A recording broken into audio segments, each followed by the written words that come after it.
안녕하세요. 성경 통독 14주째입니다. 이번 주간에 읽으실 말씀은 잠언 25장에서 이사야서 27장까지입니다. 잠언 말씀은 우리 삶 속에서 꼭 필요한 실제적인 지침을 주는 말씀입니다. 잠언은 많은 크리스천 기업가들이 가장 많이 참고하는 책으로 알려져 있습니다. 세계적인 건축 설계 회사인 티마스의 대표인 하영록 회장은 잠언 31장을 그의 기업 운영 방침으로 삼았다고 고백하기도 했죠. 그는 미국에서 큰 성공을 거두고 건축가로서는 최고의 영예인 백악관 건축자문위원회에 초대되기도 했는데요. 그의 고백이 책으로 또 출간되기도 했죠. 바로 이 책입니다. 잠언은 31장으로 한 달 분량입니다. 그래서 매일 하루에 한 장씩 읽으면 참 좋을 것 같습니다. 처음에 읽을 때는 말씀이 다 생각나지 않고 잊어버리는 것 같은데 한 7, 8개월 정도 읽다 보면은 어느 순간 그 말씀이 하나둘씩 떠오르는 것을 느끼게 됩니다.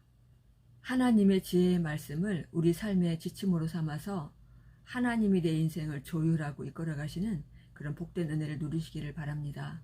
잠언 다음에 전도서는 솔로몬의 노년에 쓴 책입니다. 수년 동안 금세기 최고의 부자는 빌 게이츠였죠. 지금은 순위가 약간 변동되었다고 합니다. 그런데 인류 역사상 최고의 부자는 누구일까요? 엄청난 재력과 더불어 안정된 정치, 막강한 권력, 천여 명의 아내를 거느릴 수 있었던 부, 무엇보다 이 모든 것을 아우를 수 있는 지혜를 가진 인물이 바로 솔로몬이었다는 것이죠. 부와 지혜의 대명사로 불려지는 그 이름은 2000년이 지난 지금까지도 전 세계에서 사용되고 있고 또 한국에서도 그 이름이 사용되고 있는 것을 보게 됩니다. 솔로몬 투자증권이 있고요. 또 솔로몬은 인간이 누릴 수 있는 모든 것을 누린 인물입니다. 그런데 모든 것을 갖고 누린 솔로몬이 그의 인생의 노년에 해 아래서 수고하는 모든 것이 헛되다고 고백하는 것을 볼 수 있습니다. 사업을 하고 건축을 하고 무역을 하고 학문을 배우고 수많은 사람들을 사귀고 즐긴 모든 것들이 바람을 잡으려는 것 같이 헛되다고 고백하고 있다는 것이죠. 왜 그럴까요? 단도직입적으로 말하면 모두 죽음과 함께 사라져버릴 것이기 때문이라는 것이죠. 인간은 하나님이 만든 영적인 존재로 그 영이 죽지 않는 불멸의 존재라는 것이죠. 그 영혼이 가게 되는 천국도 영원하고 지옥도 영원하다는 것입니다. 천하 만물은 썩어지고 없어지나 인간의 영은 영원히 죽지 않기 때문에 인간의 가치는 천하보다 귀하다 말씀하고 있죠. 그래서 이 영이 만족하지 않으면 육신의 것을 아무리 가져도 허전하고 공허하다는 것이죠. 전도서 3장 11절을 보면 영혼을 사모하는 마음을 주셨다고 말씀하고 있습니다. 바로 영원한 것을 추구하는 것이 인간이라는 것이죠. 그런데 이 영원한 생명은 오직 하나님께만 있다는 것입니다. 어린아이가 장난감이 아무리 많아도 엄마를 찾게 되듯이 인간은 하나님 안에 있을 때 참 만족을 누린다는 것입니다. 전도서는 단순히 허무주의나 염세주의를 말하고 있는 것은 아닙니다. 하나님 없는 인생은 아무리 많이 가지고 누리고 성취했다 하더라도 헛되다는 것이죠. 애플 창업자인 스티브 잡스는 55세의 나이로 죽게 됩니다. 그가 병상에서 남긴 유언이 있습니다. 그는 병들어 누워있는 순간 나는 깨닫는다. 자부심을 가졌던 사회적 안정과 부는 닥쳐올 죽음 앞에 희미해지고 의미가 없다는 것을, 어둠 속에서 생명을 연장시키는 기계의 윙윙거리는 소음을 들으면서 이제 나는 깨달았다. 생을 유지할 적당한 부를 쌓았다면 그 이후로는 부와 무관한 무엇인가를 추구해야 했다는 것을. 부와 인기를 가진 연예인들 또 지식인들이 왜 자살을 할까요? 가져보니 허무하기 때문이죠.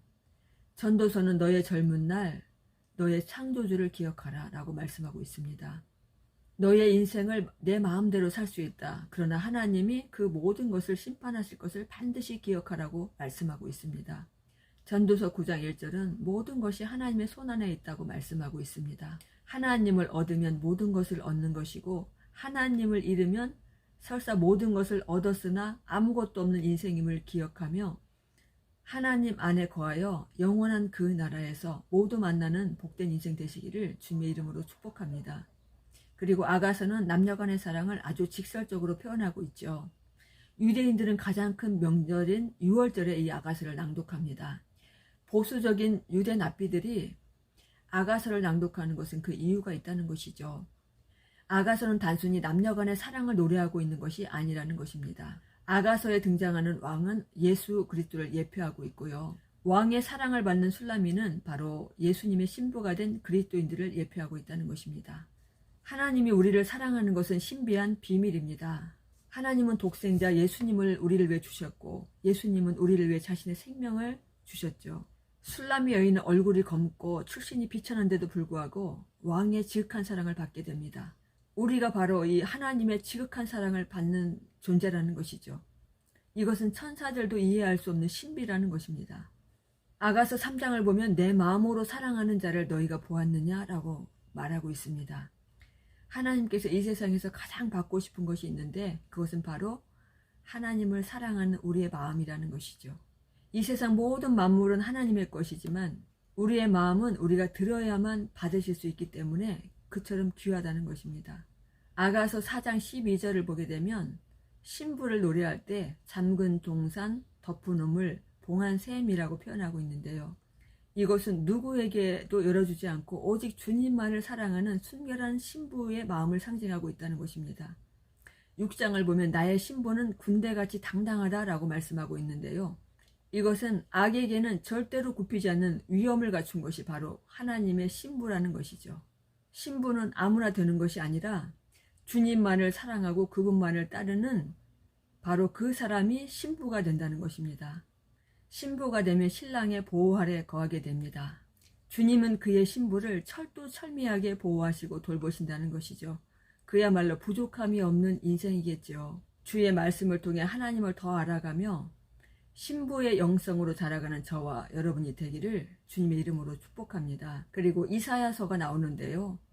간단히 살펴보면 우시아로부터 히스기야 왕의 통치 기간까지 약 60여 년 동안 유다에서 활동한 선지자로 백성들의 형식적인 신앙을 깨우치고 또 회개를 촉구한 선지자입니다. 이번 주간도 말씀으로 하나님을 만나고 믿음으로 승리하는 복된 한 주 되시기를 주님의 이름으로 축복합니다.